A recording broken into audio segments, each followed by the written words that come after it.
حقیقت یہ ہے کہ ہم نے ابھی اللہ تعالیٰ سے ویسا تعلق جوڑا نہیں جیسا تعلق اللہ تعالیٰ دیکھنا چاہتا ہے، اور جس دن ہمارا تعلق اللہ تعالیٰ سے ویسا جڑ جائے گا، دنیا کی کوئی طاقت میرا اور آپ کا بال بھی باقا نہیں کر سکتی. یہ اللہ تعالیٰ کا وعدہ ہے. اِنَّا لَنَنصُرُ رُسُلَنَا وَالَّذِينَ آمَنُوا فِي الْحَيَاةِ الدُّنْيَا وَيَوْمَ يَقُومُ الْأَشْهَادُ. اللہ کا وعدہ ہے اللہ رسولوں کی بھی مدد کرے گا، آخرت سے پہلے اس دنیا کے اندر ایمان والوں کی بھی مدد کرے گا. یہ جو ہاہاکار مچی ہوئی ہے، یہ جو مظلومیت کی شکایتیں ہیں، یہ دنیا میں بربادی کے جو فسانے ہیں، یہ دنیا میں ہم تاریخ کے سامنے جو مظلومیت کا رونا رو رہے ہیں، اس رونے سے تو زیادہ اچھا ہے اپنے آپ کو اللہ تعالیٰ کے سامنے لا کے گرا لو، اللہ کے سامنے لا کے جھکا لو، اپنے آپ کو اللہ تعالیٰ سے جوڑ لو، اللہ تعالیٰ کے سپرد ہو جاؤ، اپنے آپ کو اس کے حوالے کر دو اور توکل کے اس کمال پہ پہنچ جاؤ جہاں ساری دنیا سے بے نیاز ہو جاؤ، اور یہ کہو اے اللہ ہم نے اپنے آپ کو تیرے حوالے کیا، اور تیرے حوالے کرنے کے بعد ہم مطمئن ہو گئے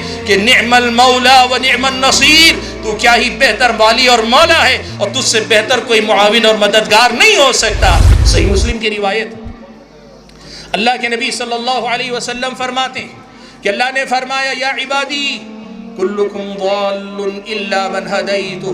فاستہدونی اہدکم. اے میرے بندو تم سب کے سب گمراہ ہو سوائے اس کے جس کو میں ہدایت دوں. اب تمہیں کرنا کیا ہے؟ تم مجھ سے ہدایت طلب کرو، میں تمہیں ہدایت دوں گا. اللہ کے بندو جب اللہ سے تعلق ہی نہیں ہوگا تو بندے اللہ سے ہدایت کے طلبگار کب ہوں گے؟ اور جب اللہ تعالیٰ سے ہدایت کے طلبگار نہیں ہوں گے تو پھر ان کو ضلالت اور گمراہی سے نکلنا کیسے نصیب ہوگا؟ اللہ کے بندو اس حقیقت کو سمجھا کرو کہ اللہ تعالیٰ سے تعلق پر محنت کرنا یہ اصل میں امت کی اصلاح کا مرکز اور محور ہے، اور آپ اور ہم جب تک اس بنیاد پہ محنت نہیں کریں گے بڑی تبدیلی ہم اور آپ دیکھنے میں ناکام رہیں گے. حاضرین گرامی قدر، آج ہم جس سماج میں جی رہے ہیں نا، یہاں دیکھیے میں لوگوں کو 3 قسموں میں بانٹ کر آپ کے سامنے رکھتا ہوں. یہ جو ہمارا سماج ہے اس میں بہت کم اللہ کے بندے اور بندیاں ایسی رہ گئی ہیں جو واقعی معنوں میں جن کے تعلق باللہ کو ہم کہہ سکتے ہیں وہ کمال کے درجے میں. اللہ کا فضل و کرم ہے، امت خیر سے خالی نہیں تھی، خیر سے کبھی خالی ہوگی بھی نہیں. یہ خیر امت ہے، امت کا خیر باقی رہے گا امت کے ساتھ، اور امت کا ایک طبقہ ضرور رہے گا. لیکن ان سے ہٹ کر عام لوگوں کی اگر بات کریں 3 قسم کے لوگ ہمیں ملیں گے. ایک قسم کے لوگ وہ جو اللہ تعالیٰ کے باغی ہیں، اللہ تعالیٰ سے ان کا کوئی رشتہ نہیں، اللہ تعالیٰ سے ان کا کوئی تعلق نہیں، یہ پہلی قسم کے لوگ ہیں. دوسری قسم کے لوگ وہ ہیں جن کا رشتہ بظاہر اللہ تعالیٰ سے جڑا ہوا، وہ اللہ پہ ایمان رکھتے ہیں لیکن اپنے اور اللہ تعالیٰ کے درمیان ایسے واسطے اور وسیلے لے آئے ہیں، نام تو اللہ تعالیٰ کا ہے لیکن تعلق حقیقت میں لوگوں کا واسطوں اور وسیلوں سے آگے بڑھتا ہی نہیں ہے. وہ اولیاء کے نام پہ ہو، وہ بزرگوں کے نام پہ ہو، وہ آل بیت رسول صلی اللہ علیہ وسلم کے نام پر ہو یا کسی اور نام پر ہو، نام اللہ تعالیٰ کا لیکن تعلق ان درمیان کے واسطوں سے آگے بڑھ کر اللہ تعالیٰ سے حقیقی رشتہ نہیں جڑ پاتا. یہ دوسری قسم کے لوگ ہیں جو امت کے اندر نظر آئیں گے. اور تیسری قسم کے لوگ وہ ہیں جن کا رشتہ اللہ تعالیٰ سے ہے، وہ واسطے وسیلوں سے پرے اللہ تعالیٰ سے جڑے ہیں لیکن رشتہ بڑا کمزور ہے، اللہ تعالیٰ سے تعلق میں مضبوطی نہیں، اللہ تبارک و تعالیٰ سے تعلق میں استحکام نہیں، استمرار نہیں. اللہ تعالیٰ سے تعلق ڈگمگاتا ہے، صبح کو ایمان مضبوط ہوتا ہے، شام تک ڈگمگانے لگتا ہے، شام میں ایمان مضبوط ہے، صبح تک ڈگمگانے لگتا ہے. اللہ کے بندو جو اللہ کے باغی ہیں انہیں یہ پیغام دینے کی کوشش کرو کہ دنیا میں اللہ تعالیٰ کی بندگی سے دور جانے سے بڑی یتیمی کوئی نہیں ہے. دوستو سبسکرائب کیجئے ہماری چینل رمیز سلفی کو اور اس بیل آئیکن کو دبائیے ڈیلی اسلامک ویڈیوز پانے کے لیے. الحمدللہ رب العالمین والصلاة والسلام على أشرف الأنبياء والمرسلين وعلى آله وأصحابه أجمعين ومن تبعهم بإحسان إلى يوم الدين. يا أيها الذين آمنوا اتقوا الله حق تقاته ولا تموتن إلا وأنتم مسلمون. يا أيها الناس اتقوا ربكم الذي خلقكم من نفس واحدة وخلق منها زوجها وبث منهما رجالا كثيرا ونساء واتقوا الله الذي تساءلون به والأرحام إن الله كان عليكم رقيبا يا أيها الذين آمنوا اتقوا الله وقولوا قولا سديدا يصلح لكم أعمالكم ويغفر لكم ذنوبكم ومن يطع الله ورسوله فقد فاز فوزا عظيما أما بعد فأعوذ بالله من الشيطان الرجيم بسم الله الرحمن الرحيم الذين آمنوا ولم يلبسوا إيمانهم بظلم أولئك لهم الأمن وهم مهتدون ذی وقار صدر محترم، ذمہ داران جماعت و جمعیت، معزز علماء کرام، بزرگوں، نوجوان بھائیوں اور پردہ نشین خواتین اسلام، میرے لیے یہ بڑی ہی مسرت اور شادمانی کا موقع ہے کہ میں ایک لمبے وقفے کے بعد آپ حضرات و خواتین کے درمیان حاضر ہونے کا شرف حاصل کر رہا ہوں۔ کشمیر کا علاقہ اپنی سردی کے حوالے سے جانا جاتا ہے، لیکن میری ہر زیارت اور ہر آمد میں نے آپ کی طرف سے ہمیشہ گرم جوش محبت ہی کو مہمان نوازی کے سب سے نمایاں پہلو کے طور پہ پایا ہے۔ آپ بھائیوں کی محبتیں اور آپ ذمہ داران کی عنایتیں اتنی ہیں کہ دل یہ کرتا ہے کہ آپ کی ہر دعوت کو قبول کیا جائے۔ آپ میں سے بہت سارے بھائی انفرادی طور پر بھی دعوت دیتے ہیں، لیکن کچھ تو مجبوری ہوگی، یوں ہی کوئی بے سبب بے وفا نہیں ہوتا۔ اللہ کی مرضی کہ اللہ تعالیٰ نے ایک وقفے کے بعد حاضر ہونے کا موقع دیا۔ میں اس موقع پر ان تمام کا شکریہ ادا کرتا ہوں، ان ذمہ داران کا، ان بھائیوں کا جنہوں نے مجھے اس موقع پر یاد کیا، اور دعا کرتا ہوں کہ اللہ تعالیٰ ہماری یہ محبتیں اس کی خاطر تادم حیات قائم و دائم رکھے، اور روز قیامت ہم اور آپ کو ایک ساتھ اکٹھا فرمائے، عرش کے سائے تلے بھی اور جنت میں بھی، آمین۔ حاضرین گرامی قدر، مختصر سے وقت میں ایک بڑے ہی اہم عنوان پر مجھے گفتگو کرنی ہے۔ میرے سامنے عنوان ہے اصلاح امت میں تعلق باللہ کا کردار۔ بھائیو، تعلق باللہ جسے کہتے ہیں وہ توحید کے کمال کا درجہ ہے۔ اللہ تبارک و تعالیٰ نے ہم اور آپ کو پیدا کیا تو ہماری اور آپ کی زندگی کو ایک مقصد عطا فرمایا۔ اللہ نے کہا وَمَا خَلَقْتُ الْجِنَّ وَالْإِنسَ إِلَّا لِيَعْبُدُونِ، میں نے جن و انس کو پیدا ہی کیا اس لیے کہ وہ میری عبادت کرے۔ اللہ کی عبادت میری اور آپ کی زندگی کا مقصد ہے، اور آج جب ہم معاشرے کے بگاڑ کو سامنے رکھ کر اصلاح امت کی بات کر رہے ہیں تو مجھے اس بنیادی نقطے کو آپ کے سامنے رکھنا ہے کہ اس مقصد زندگی سے ہم جس قدر زیادہ گہری وابستگی رکھیں گے، اللہ کی توحید میرے اور آپ کے اندر جس قدر پختہ ہوگی، اس کی جڑیں جس قدر اندر ہمارے اتریں گی، ہمارا اور آپ کا رشتہ اور تعلق اللہ تبارک و تعالیٰ سے گہرا جس قدر ہوگا، اسی قدر زیادہ ہماری اور آپ کی اصلاح اور سماج کی اصلاح کا یہ مشن کامیابی سے ہمکنار ہوگا۔ بھائیو، سماج افراد سے بنتا ہے، اور سماج کے سدھار کے سلسلے میں سلفی نقطہ نظر یہ ہے کہ ہم سماج کو بدلنے سے پہلے خود کو بدلنے کی بات کریں، ہم جماعت کو بدلنے سے پہلے فرد کے سدھار کی بات کریں۔ آدمی جب خود کو سدھارتا ہے تو سماج کی ایک اکائی کو سدھارتا ہے، اور ہر فرد جب اپنے آپ کو سدھار لیتا ہے تو پھر سماج کے سدھار میں پوری طرح سے ہر فرد اپنا حصہ لگا رہا ہے، حصہ دے رہا ہے۔ یہ بات سلفی نقطہ نظر کی دعوت کا طرز امتیاز ہے۔ حاضرین گرامی قدر، جب ہم اس مسئلے پہ بات کریں کہ ہمیں سماج کو سدھارنا ہے، گناہوں سے پاک کرنا ہے، جرم اور جرائم سے پاک کرنا ہے، ظلم اور زیادتی سے پاک کرنا ہے، ناانصافی سے پاک کرنا ہے، خرابی سے پاک کرنا ہے، ظاہری و باطنی گندگی سے پاک کرنا ہے، غلط سوچ سے ہمیں سماج کو پاک کرنا ہے، اور سب سے بڑھ کر یہ کہ انسانیت کو پامال کرنے والے یہ جو ہاتھ ہیں ان پہ لگام لگانی ہے اور اس سماج کو ایک مثالی معاشرہ بنانا ہے۔ تو قرآن و سنت کی تعلیمات ہم اور آپ کو ایک بنیادی نقطہ سجھاتی سمجھاتی ہیں کہ تم سب سے پہلے رب ذوالجلال سے تمہارا اپنا جو رشتہ جو تعلق ہے اس کا جائزہ لو، اس کا محاسبہ کرو، اس کو سدھارو، اس کو سنوارو۔ جس دن تم اللہ کے ہو گئے سماج کے لیے تم سب سے بہتر انسان ہو گئے، جس دن تم اللہ تعالیٰ کی بندگی میں کمال کے درجے پہ پہنچ گئے سارے سماج کے لیے تم دنیا کے سب سے بہترین انسان ہو گئے،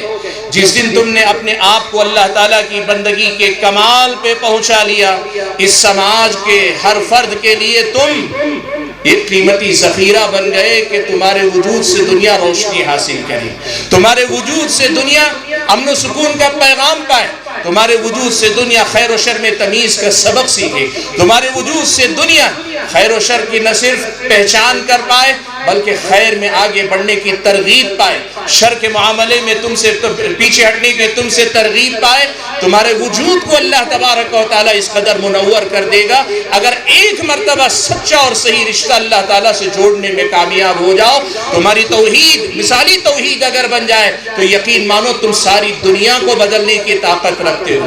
تم فرد ہوگے لیکن اپنی ذات میں ایک انجمن ہوگے، تم اکیلے انسان ہوگے لیکن تم پوری ایک امت ہوگے۔ ان ابراہیم کان امتا قانتا للہ حنیفا ولم یک من المشرکین شاکرا لانعمہ اجتباہ وہداہ الى صراط مستقیم وآتیناہ فی الدنیا حسنہ وانہ فی الآخرة لمن الصالحین ثم اوحینا الیک ان اتبع ملت ابراہیم حنیفا وما کان من المشرکین۔ حاضرین گرامی قدر، ایک حقیقت آپ یاد رکھیں، اس دنیا میں انسان جو کچھ کرتا ہے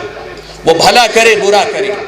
اس کو حرکت میں لانے کے لیے کچھ دوافع ہوتے ہیں، اندر سے کوئی چیز ہوتی ہے جو اسے کچھ کرنے پہ آمادہ کرتی ہے، ایک جذبہ ہوتا ہے، ایک نیت ہوتی ہے، ایک ارادہ ہوتا ہے، اس کے سامنے کچھ مقاصد ہوتے ہیں۔ وہ کیا ہوتے ہیں؟ انسان یا تو کسی کی محبت میں حرکت میں آتا ہے، یا پھر انسان اپنے کسی مفاد کے حصول کے لیے حرکت میں آتا ہے جسے وہ اپنا مفاد سمجھتا ہے، یا پھر انسان اس دنیا میں کسی نقصان سے ڈرتا ہے، بچنا چاہتا ہے، اس نقصان سے بچنے کے لیے حرکت میں آتا ہے۔ اس انسان کے سارے حرکات و سکنات، سارے اعمال اگر ہم اور آپ دیکھیں انہی جذبات کے تابع رہتے ہیں۔ یا تو کسی کی محبت میں آپ کام کر رہے ہیں، یا کسی سے ڈر کے کام کر رہے ہیں، یا پھر آپ کچھ چاہتے ہیں اس کی چاہت کے حصول کے لیے آپ کام کر رہے ہیں۔ اسلامی شریعت آپ کو بتاتی ہے توحید اور تعلق باللہ کا مطلب ہی یہ ہے کہ اللہ تبارک و تعالیٰ کی عبادت ان تین جذبوں کے ساتھ کی جائے اور ان تین جذبات کو، ان تین صفات کو کمال کے درجے تک پہنچایا جائے۔ اہل علم نے لکھا اللہ کی عبادت تین جذبات کا مجموعہ ہوا کرتی، ایک تو اللہ کی محبت، دوسرے اللہ تبارک و تعالیٰ سے رجا یعنی امید، اور تیسری چیز خوف ہے۔ بندہ حرکت میں آتا ہے یا اللہ تعالیٰ کی عبادت کرتا ہے، بندے کی عبادت میں یہ تینوں جذبات ہونے چاہیے۔ بندے کو اللہ کی محبت میں عبادت کرنی چاہیے، اللہ سے امیدیں وابستہ کر کے عبادت کرنی چاہیے، اللہ کے خوف اور اللہ تعالیٰ کے ڈر سے بھی اللہ تعالیٰ کی عبادت کرنی چاہیے۔ بندے کا تعلق اللہ سے جب مضبوط ہوتا ہے، یہ اللہ سے محبت بندے کی کمال کو پہنچتی ہے۔ تعلق جب مضبوط ہوتا ہے، امید اور رجا کا یہ رشتہ اللہ تعالیٰ سے مضبوط ترین ہوتا جاتا ہے۔ اللہ تعالیٰ سے تعلق مضبوط ہوتا ہے، اللہ تعالیٰ سے خوف کا رشتہ مضبوط ہوتا ہے۔ اور جب بندے کا رشتہ محبت کے درجے میں ہو، خوف کے درجے میں ہو، رجا اور امید کے درجے میں ہو، اللہ تبارک و تعالیٰ سے مضبوط ہو جائے، پھر اللہ کی محبت ساری محبتوں پہ غالب آ جاتی ہے، اللہ تعالیٰ سے امید سارے مفادات پہ غالب آ جاتی ہے، اور اللہ تعالیٰ کا خوف دنیا کے ہر خوف پہ غالب آ جاتا ہے۔ اس طرح توحید اور تعلق باللہ بندے کو اللہ تعالیٰ کا بنا دیتا ہے، اور جو بندہ اللہ کا ہو جاتا ہے وہ اللہ ہی کے احکام کے مطابق زندگی گزارتا ہے، پھر وہ کبھی اللہ تعالیٰ کی نافرمانی کی طرف آگے نہیں بڑھتا، اسے اللہ کی محبت میں مزہ آتا ہے، وہ اللہ تبارک و تعالیٰ کی محبت میں لذت پاتا ہے، وہ اللہ تبارک و تعالیٰ کی محبت میں اپنے آپ کو ڈوبا ہوا محسوس کرتا ہے، اللہ کی بندگی اس کی زندگی کا مقصد بن جاتا ہے، پھر وہ اپنی زندگی کو اللہ تعالیٰ کے رنگ میں کچھ یوں رنگ لیتا ہے کہ اس رنگ کے علاوہ اسے اپنے ذات پر اپنی شخصیت پہ کوئی اور رنگ جچتا ہوا محسوس نہیں ہوتا۔ اللہ کے بندوں، اسی لیے یہ پیغام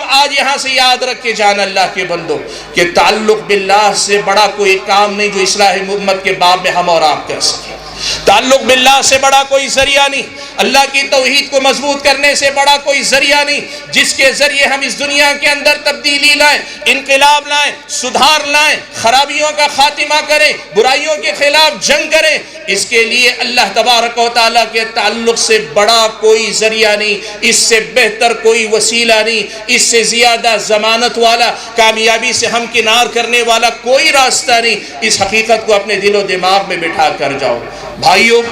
ہم اپنی اصلاح خود کرنا چاہتے ہیں، محنت اپنے آپ پہ کرو کہ ہر گزرتے دن کے ساتھ میرا رشتہ اللہ تعالیٰ سے مضبوط تر ہونا چاہیے۔ اللہ کی قربت، اللہ کی نزدیکی، اللہ تبارک و تعالیٰ کے قرب کا تجربہ دن دوگنی رات چوگنی ہمارے اندر ترقی کرنا چاہیے۔ یہ میری اور آپ کی اصلاح کی بنیاد ہے۔ میں سب سے پہلے اپنے اللہ سے اپنے رشتے کا جائزہ لوں، اور اگر ہم سماج کے سدھار کی بات کرتے ہیں تو پھر یہ بھی یاد رکھو، سماج کو سدھارنے کے لیے بھی سماج کے افراد کا، ہر فرد کا اللہ تبارک و تعالیٰ سے رشتہ جوڑنے کی کوشش کرو کہ یہی کامیابی کی ضمانت ہے۔ بھائیو، یہ اصولی اور بنیادی بات اگر آپ نے سمجھ لی ہے تو ذرا آئیے ہم کتاب و سنت کی ان نصوص کی طرف چلتے ہیں جہاں ہماری رہنمائی کی گئی ہے کہ اصلاح امت کا کام ہو، انسانیت کی خدمت کی بات ہو، یا پھر اس دنیا کے اندر ایک بہتر معاشرہ قائم کرنے کی بات ہو،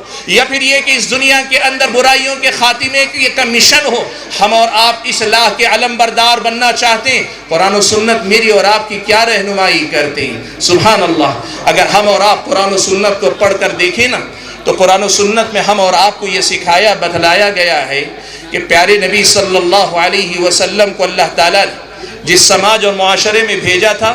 وہ سماج مشرکوں کا تھا، غیر اللہ کی عبادت میں ڈوبا ہوا تھا، بت پرستی میں ڈوبا ہوا تھا، اور اس بت پرستی میں ڈوبے ہونے کے ساتھ ساتھ اس سماج کے اندر بڑی خرابیاں تھیں، اس سماج کے اندر بڑی برائیاں تھیں، اس سماج کے اندر بہت ساری خرابیوں نے اپنے پنجے گاڑ رکھے تھے۔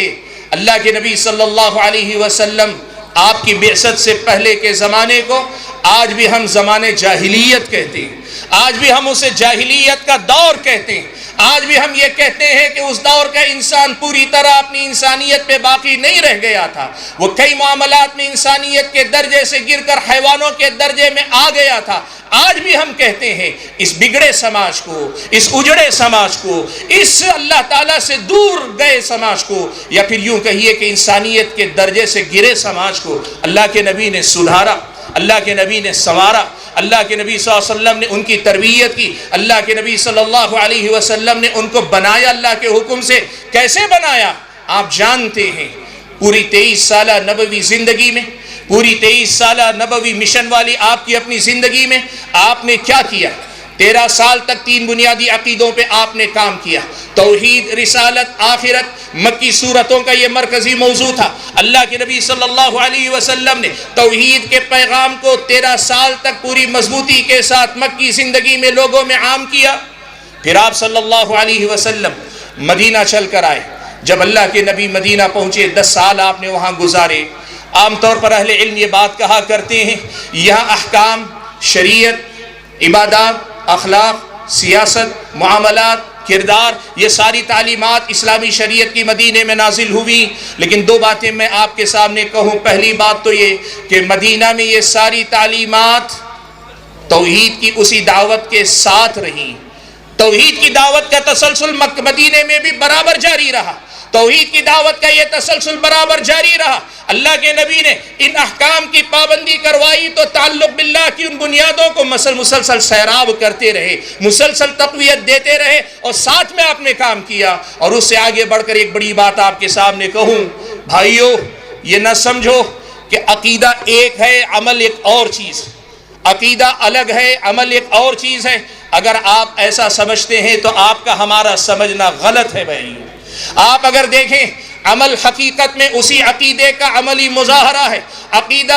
اسی عقیدے توحید، اسی تعلق باللہ کی تصویر ہے۔ بندے کا عقیدہ اس کے عمل میں نظر آتا ہے، بندے کا اللہ تعالیٰ سے رشتہ اس کے عمل میں جھلکتا ہے، بندے کا اس کے رب سے رشتہ اس کے اپنے عمل میں نظر آنا چاہیے۔ یہی اسلامی شریعت کی تعلیم ہے۔ اور اگر آپ اس نقطے کو سمجھ پا رہے ہیں تو پھر یوں سمجھیے مدینے کی 10 سالہ زندگی بھی اللہ کے نبی نے تعلق باللہ اور توحید کی مضبوطی پر ہی اللہ کے نبی نے کام کیا۔ آپ دیکھو صحیح بخاری و مسلم کی ایک حدیث صرف آپ کے سامنے پیش کروں، اللہ کے نبی نے کیا فرمایا۔ اللہ کے نبی گنا رہے ہیں وہ اعمال جو اخلاق کے باب سے ہیں، جو لوگوں کے عملی احکام سے متعلق تعلیمات، لیکن اس کا سیاق دیکھو، اس کو بتانے کا اسلوب دیکھو۔ اللہ کے نبی نے فرمایا، حضرت ابو ہریرہ رضی اللہ تعالیٰ عنہ راوی ہیں، اللہ کے نبی نے فرمایا من کان یؤمن باللہ والیوم الآخر فلیقل خیرا او لیصمت ومن کان یؤمن باللہ والیوم الآخر فلیکرم جارہ ومن کان یؤمن باللہ والیوم الآخر فلیکرم ضیفہ۔ اللہ کے نبی صلی اللہ علیہ وسلم بولو تو اچھا بولو یا خاموش رہو، مہمان کی عزت کرو، اپنے پڑوسی کی تکریم کرو، یہ وہ تعلیمات ہیں جنہیں ہم اخلاقی تعلیمات کہتے ہیں۔ لیکن اللہ کے نبی اخلاقی تعلیمات کو سمجھانے کے لیے حوالہ دے رہے ہیں ایمان باللہ کا، تعلق باللہ کا، کہ جو اللہ اور آخرت کے دن پر ایمان رکھتا ہو اس کو چاہیے کہ بولے تو اچھا بولے، اس کو چاہیے کہ اپنے مہمان کی تکریم کرے، اس کو چاہیے کہ اپنے پڑوسی کی عزت کرے۔ اور دوسری روایت میں الفاظ یوں بھی آئے من کان یؤمن باللہ والیوم الآخر فلا یؤذی جارہ، جو اللہ اور اس کے اللہ پر اور آخرت کے دن پہ ایمان رکھتا ہو وہ اپنے پڑوسی کو تکلیف نہ دے۔ مطلب کیا ہوا؟ یہ خوبیاں آئیں گی اس وقت جب بندے کا تعلق باللہ مضبوط ہوگا، یہ خوبیاں بندے کے اندر آئیں گی اس وقت جب بندے کی توحید مضبوط ہوگی۔ اللہ کے بندو، پیارے نبی صلی اللہ علیہ وسلم نے اسی توحید کو، اسی تعلق باللہ کو اپنی دعوت کا مرکز اور محور بنا کر آپ نے کام کیا تو اس کی برکت کیا نظر آئی معلوم ہے آپ کو؟ شاعر نے کہا خود نہ تھے جو راہ پر اوروں کے ہادی بن گئے،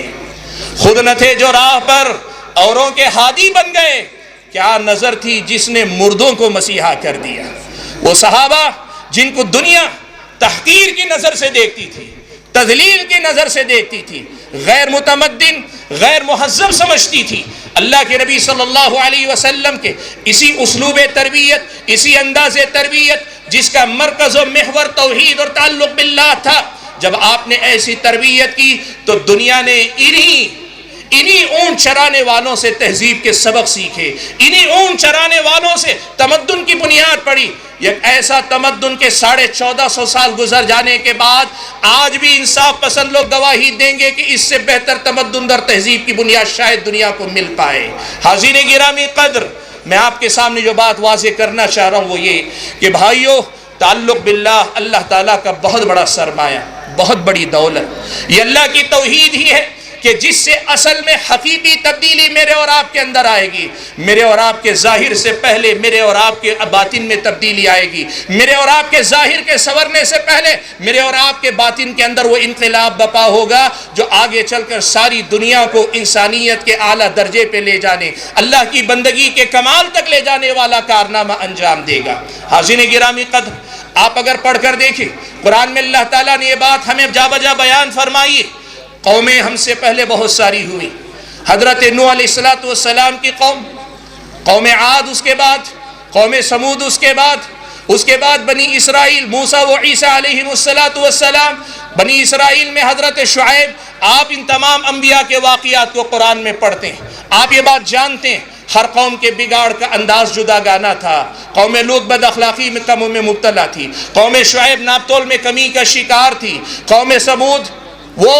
اپنی طاقت کے بل پہ اکڑنے والی تھی، قوم نوح طبقاتی امتیاز کی دعوت پر بات کرنے والی تھی، یہ ساری قومیں طرح طرح کی برائیوں میں ڈوبی ہوئی تھی، لیکن اللہ نے ان کی اصلاح کا پیغام جن انبیاء کو دے کر بھیجا، ان تمام انبیاء کو اللہ تعالیٰ نے کن بنیادوں پہ کام کرنے کو کہا؟ اللہ نے فرمایا وَمَا أَرْسَلْنَا مِن قَبْلِكَ مِن رَسُولٍ إِلَّا نُوحِي إِلَيْهِ أَنَّهُ لَا إِلَهَ إِلَّا أَنَا فَاعْبُدُونِ۔ ہم نے آپ سے پہلے جن کو بھی رسول بنا کر بھیجا، ہم نے پیغام ان کو یہی دیا کہ لا الہ الا انا، میری توحید کی بات کرو، میری توحید کو سمجھاؤ، میرے تعلق کو سمجھاؤ، ان کو بتاؤ کہ میری توحید مجھ سے تعلق ہی اصل ہے، فاعبدون، وہ میری ہی عبادت کریں۔ ہر نبی نے خرابیاں الگ الگ، امراض جداگانہ، قومیں الگ، زمانہ الگ، حالات الگ ہیں، لیکن پیغام سب کی اصلاح کے لیے ایک ہے، وہ ہے عقیدہ توحید اور تعلق باللہ پہ کام کرنا۔ آپ سورہ شعراء پڑھ کر دیکھیں، سورہ شعراء میں اللہ تعالیٰ نے ایک ایک رکوع میں ایک ایک نبی کے واقعے کو بیان کیا ہے۔ ہر نبی کے ایک واقعے کا آغاز اللہ نے کیا تو ہر نبی کی زبانی یہ دعوت اللہ نے سنائی، فاتقوا اللہ واطیعون، فاتقوا اللہ واطیعون، فاتقوا اللہ واطیعون، اللہ سے ڈرو، اللہ کا تقوی اختیار کرو اور میری اطاعت و فرما برداری کرو۔ خرابی چاہے کوئی ہو، بیماری چاہے جو ہو، آدمی کے اندر بگاڑ چاہے جس قسم کا آئے، علاج کی ابتدا اور انتہا اسی تعلق باللہ اور توحید پر ہونی چاہیے۔ اسی سے ابتدا ہو، اسی پہ انتہا ہو، یہی علاج ہے جو اللہ تعالیٰ نے تمام امتوں کو دیا۔ آپ دیکھو ایک انسان کے اندر یہ توحید کس قدر زیادہ تبدیلی لے آتی ہے۔ آپ نے موسیٰ و فرعون کا قصہ سنا ہوگا۔ حضرت موسیٰ علیہ السلام جب فرعون کے دربار میں پہنچے تھے، اس کو توحید کی دعوت دی تھی، اس نے حضرت موسیٰ سے مقابلے کی ٹھانی، جادوگروں کو مقابلے کے لیے بلا لیا۔ جادوگر آئے اور جادوگر دنیا والوں سے چاہتے کیا ہیں؟ یا تو مال چاہتے ہیں، یا عزت چاہتے ہیں، یا شہرت چاہتے ہیں۔ وہ آئے تو اپنے مقابلے سے پہلے فرعون سے ضمانت چاہتے ہیں، فرعون کی طرف سے گارنٹی چاہتے ہیں، فرعون کی طرف سے وعدہ چاہتے ہیں۔ کیا وعدہ؟ اِنَّ لَنَا لَأَجْرًا إِن كُنَّا نَحْنُ الْغَالِبِينَ۔ اے فرعون، اے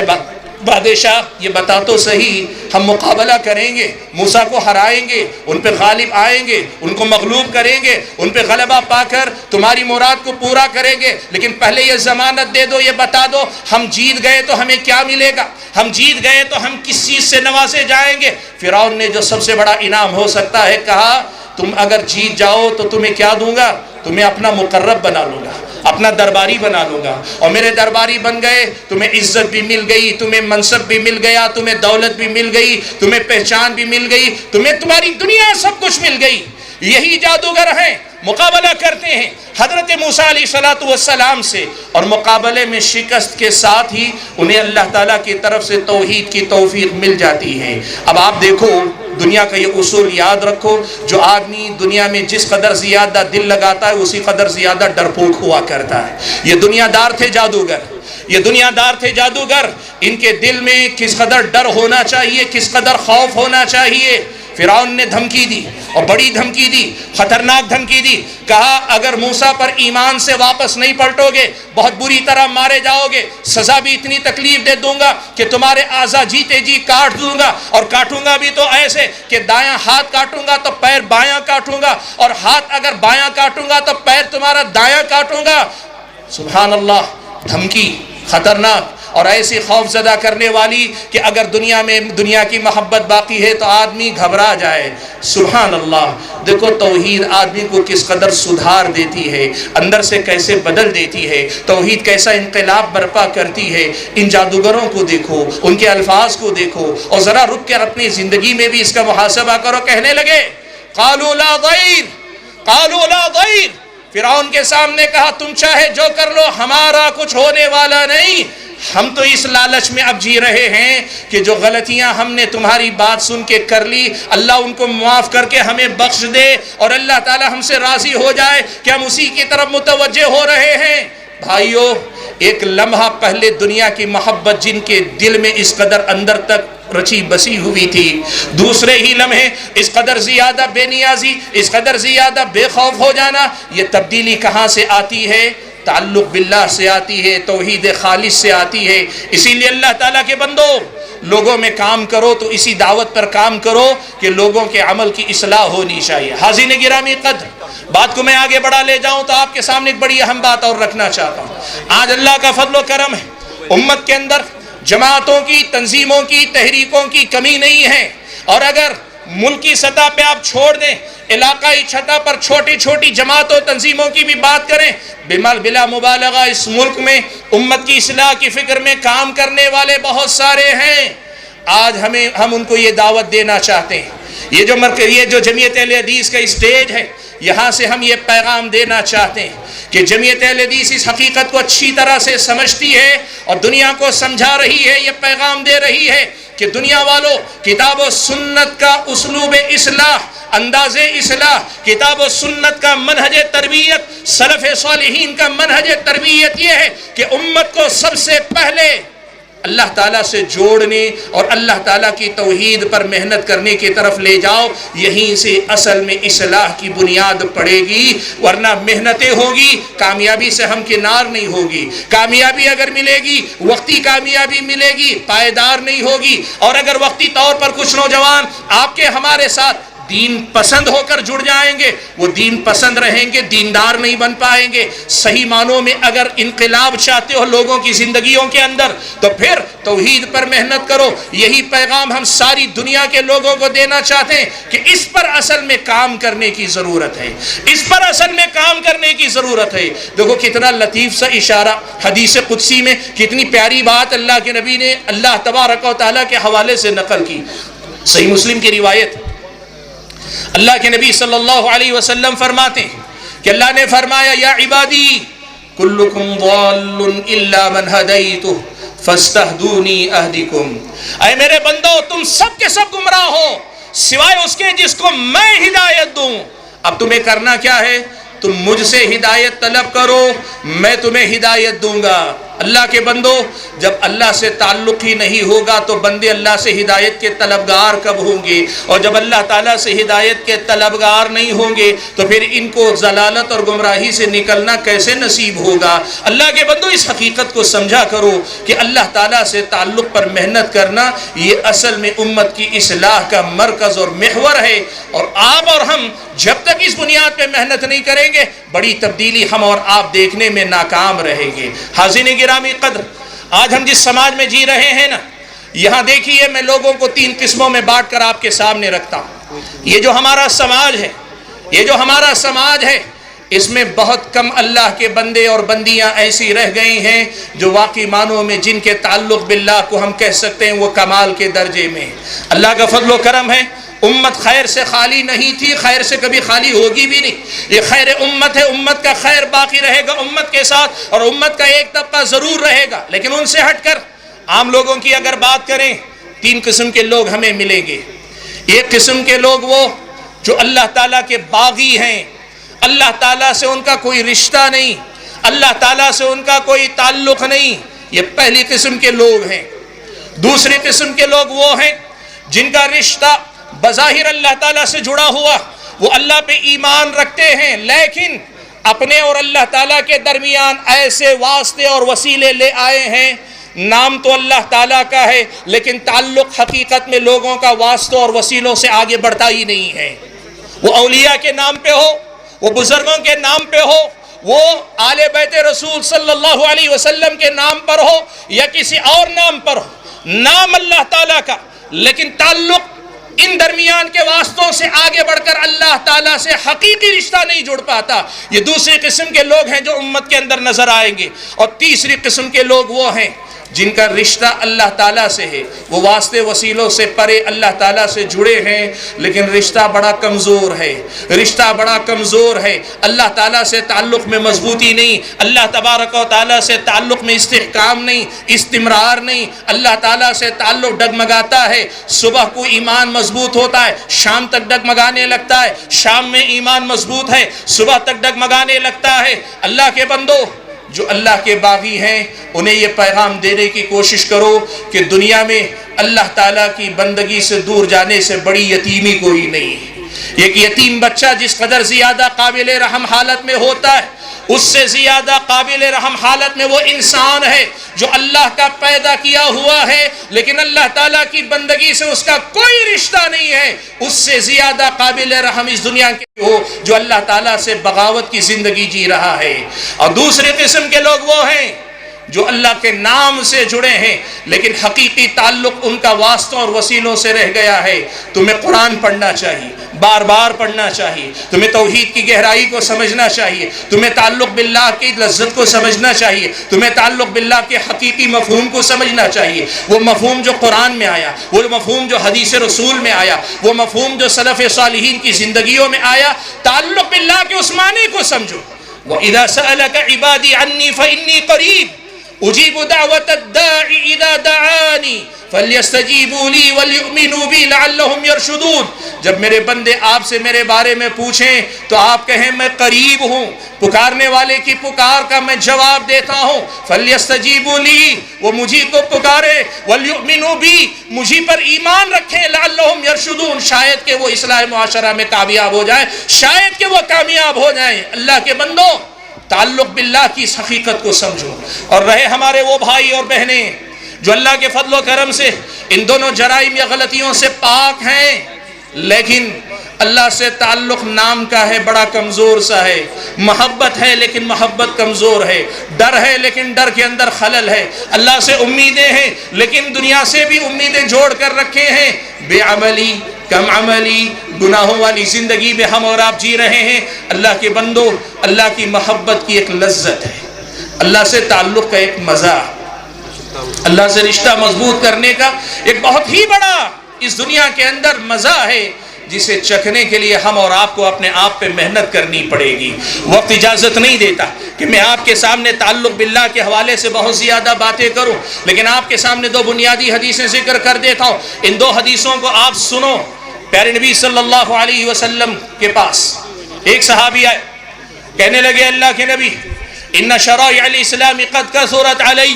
اللہ کے نبی یہ جو شریعت کے احکام ہیں، مسائل ہیں، تعلیمات ہیں، ہدایت ہیں، یہ بہت زیادہ ہو گئی ہیں۔ یعنی یوں سمجھیے وہ یہ کہنا چاہ رہے ہیں ایک پکڑتا ہوں تو دوسری ہاتھ سے نکل جاتی ہے، ایک پہ توجہ دیتا ہوں تو دوسری چھوٹ جاتی ہے۔ اللہ کے نبی دلنی علی امر اتشبث بہ، اللہ کے نبی کوئی ایک ایسی جامع تعلیم بتا دیجئے میں اس کو لازم پکڑ لوں تو ان تمام خیرات کا جامع وہ بن جائے، میری اپنی زندگی میں میں ہر طرح کے خیر کا مستحق ہو جاؤں۔ اللہ کے نبی نے فرمایا لا یزال لسانک رطبا من ذکر اللہ، تم اس بات کا خیال رکھو کہ تمہاری زبان اللہ کے ذکر سے ہمیشہ تر رہنی چاہیے، تمہاری زبان اللہ تعالیٰ کے ذکر سے ہمیشہ تر رہنی چاہیے۔ اور اللہ کے نبی کے بارے میں صحابی نے خود یہ بات ارشاد فرمائی، کان رسول اللہ صلی اللہ علیہ وسلم یذکر اللہ فی کل احیانہ، اللہ کے نبی ہر وقت اللہ تبارک و تعالیٰ کا ذکر کیا کرتے تھے۔ بھائیو، یہ ذکر صرف الفاظ کی تکرار کا نام نہیں، یہ ذکر صرف اپنی زبان سے کچھ الفاظ کے ادا کرنے کا نام نہیں، یہ ذکر اللہ کی یاد ہے، یہ ذکر اللہ سے تعلق ہے۔ ہر بار جب بھی ہم ذکر کرتے ہیں اللہ سے تعلق کی تجدید کرتے ہیں، اللہ سے تعلق کو اور زیادہ تقویت دیتے ہیں۔ ہمارا اور آپ کا ذکر اللہ تبارک و تعالیٰ سے ہمارے رشتے کو مضبوطی عطا کرتا ہے، اور ہر ذکر کے ساتھ ہم اللہ تعالیٰ سے چند قدم اور قریب ہوتے ہیں، اللہ سے اور نزدیک ہوتے ہیں۔ اللہ کے بندو، ذکر میں ہماری نماز بھی، قرآن کی تلاوت بھی، مختلف مناسبتوں سے سکھائے گئے اذکار بھی، صبح شام کے اذکار بھی، اور اس کے ساتھ ساتھ مقید نہیں، مطلق ذکر جو کسی وقت کا پابند نہیں، چلتے پھرتے سبحان اللہ، الحمدللہ، اللہ اکبر، استغفر اللہ، لا الہ الا اللہ، لا حول ولا قوت الا باللہ، یہ جو چلتے پھرتے ذکر ہے۔ اللہ کے بندو، توحید خالص کا کمال یہ ہے کہ بندہ اللہ کی محبت میں، اللہ کی عبادت میں، اللہ کی بندگی میں کچھ اس قدر ڈوبتا چلا جاتا ہے کہ ڈوبتے ڈوبتے پھر اسے اللہ تبارک و تعالیٰ کے ذکر کے علاوہ دنیا میں کچھ بھی اچھا نہیں لگتا، اللہ کے ذکر کے علاوہ اسے دنیا میں کسی چیز میں دل نہیں لگتا۔ معاف کرنا، ہم اور آپ اپنے آپ کو اہل حدیث کہتے ہیں، اور شکر ہے اللہ کا کہ ہم ہیں، ایسا نہیں کہ نہیں، لیکن میرے بھائیوں، ابھی ہماری توحید کو اس کمال کے درجے تک پہنچنا ہے جس درجے میں پہنچنے کے بعد ہم اللہ کے ذکر سے غافل نہ ہو۔ ابن قیم رحمۃ اللہ علیہ نے لکھا ہے کہ جو بندہ اللہ کے ذکر کا عادی ہو جاتا ہے وہ تھوڑی دیر کے لیے بھی اگر ذکر سے غافل ہوتا ہے تو اس کی کیفیت ایسی ہوتی ہے جیسے اس مچھلی کی جس مچھلی کو پانی سے نکال کے باہر ڈال دیا گیا ہو، وہ مسلسل تڑپتی رہتی ہے یہاں تک کہ یا تو اسے پانی میں دوبارہ ڈال دیا جائے جی اٹھتی ہے یا پھر تڑپتے تڑپتے جان دیتی ہے۔ سبحان اللہ، میری اور آپ کی توحید کو وہ کمال کب نصیب ہوگا جہاں اللہ کے ذکر سے تھوڑی غفلت بھی ہم پہ اتنی شاق گزرے۔ اللہ معاف فرمائے ہمیں، ابھی بہت لمبا سفر باقی، عمل کا بڑا لمبا سفر باقی، اصلاح کا بڑا لمبا کام باقی ہے۔ ہم علماء اور عوام، ہم خواص، سب کو محنت کرنے کی ضرورت ہے۔ حقیقت یہ ہے کہ ہم نے ابھی اللہ تعالیٰ سے ویسا تعلق جوڑا نہیں جیسا تعلق اللہ تعالیٰ دیکھنا چاہتا ہے، اور جس دن ہمارا تعلق اللہ تعالیٰ سے ویسا جڑ جائے گا دنیا کی کوئی طاقت میرا اور آپ کا بال بھی باقا نہیں کر سکتی۔ یہ اللہ تعالیٰ کا وعدہ ہے، اِنَّا لَنَنصُرُ رُسُلَنَا وَالَّذِينَ آمَنُوا فِي الْحَيَاةِ الدُّنْيَا وَيَوْمَ يَقُومُ الْأَشْهَادُ۔ اللہ کا وعدہ ہے، اللہ رسولوں کی بھی مدد کرے گا، آخرت سے پہلے اس دنیا کے اندر ایمان والوں کی بھی مدد کرے گا۔ یہ جو ہاہاکار مچی ہوئی ہے، یہ جو مظلومیت کی شکایتیں ہیں، یہ دنیا میں بربادی کے جو فسانے ہیں، یہ دنیا میں ہم تاریخ کے سامنے جو مظلومیت کا رونا رو رہے ہیں، اس رونے سے تو زیادہ اچھا ہے اپنے آپ کو اللہ تعالیٰ کے سامنے لا کے گرا لو، اللہ کے سامنے لا کے جھکا لو، اپنے آپ کو اللہ تعالیٰ سے جوڑ لو، اللہ تعالیٰ کے سپرد ہو جاؤ، اپنے آپ کو اس کے حوالے کر دو اور توکل کے اس کمال پہ پہنچ جاؤ جہاں ساری دنیا سے بے نیاز ہو جاؤ اور یہ کہو اے اللہ ہم نے اپنے آپ کو تیرے حوالے کیا، اور تیرے حوالے کرنے کے بعد ہم مطمئن ہو گئے کہ نعم المولا و نعم النصیر، تو کیا ہی بہتر والی اور مولا ہے اور تجھ سے بہتر کوئی معاون اور مددگار نہیں ہو سکتا۔ حاضرین گرامی قدر، بات کو مختصر کرتے ہوئے میں یہ بات آپ کے سامنے گنانا چاہوں گا، آپ اس بات کو کوئی ہوائی بات ہی نہ سمجھیں۔ وہ جو تنظیمیں جماعتیں کام کر رہے ہیں، خود ہماری اپنی جماعت اور جمعیت کو بھی سامنے رکھ کر میں کہوں، ان کو ماضی قریب کی شیخ الاسلام محمد بن عبد الوہاب رحمۃ اللہ علیہ، سعودی عرب کی جو موجودہ حکومت ہے، اس کی جو آج جو یہ ترقی ہے، ساری دنیا میں اس کی جو حیثیت ہے، آپ اسے تاریخ کی ایسی مثال کے طور پر اپنے سامنے رکھیں جہاں توحید پر محنت ہوئی، تعلق باللہ پہ محنت ہوئی، تو اللہ تعالیٰ نے نہ صرف یہ کہ معاشرے کو ان کے سدھار دیا، سنوار دیا، بلکہ دنیا کی ساری نعمتوں کا محور اور مرکز اللہ تعالیٰ نے ان کو بنایا ہے۔ آج بھی ان کی دنیاوی زندگی دنیا کے بہترین قوموں والی زندگی آپ کو نظر آئے گی۔ اللہ کے بندو، اللہ کی توحید پہ محنت کرو۔ اور آج وقت ختم ہو رہا ہے، 2 منٹ میرے پاس باقی ہیں، ان 2 منٹ میں ایک بات کہہ رہا ہوں، میری اس حاضری سے آپ نے کوئی اور چیز یاد نہ بھی رکھی، میری اپنی اس گفتگو اس حاضری سے آپ نے کوئی اور بات یاد نہ رکھی تو کم سے کم یہ 2 منٹ کی بڑی اہم بات آپ کو یاد رکھنی چاہیے۔ میری درخواست ہے جمعیت اہل حدیث جموں و کشمیر کے اہل علم اور ذمہ داروں سے کہ بھائیو، شرک کی تردید پہ ہم کام کرتے ہیں، توحید کا معنی و مطلب سمجھانے پہ ہم کام کرتے ہیں، یہ ہونا چاہیے کہ یہ بنیاد ہے، لیکن مجھ ناچیز کی ایک رائے، طالب علمانہ رائے آپ اہل علم کے سامنے رکھنا چاہتا ہوں کہ سچ تو یہ ہے کہ اللہ تعالیٰ کے سچے تعارف، اللہ تعالیٰ کی توحید اسماء و صفات پر ہم نے کما حقہ محنت نہیں کی۔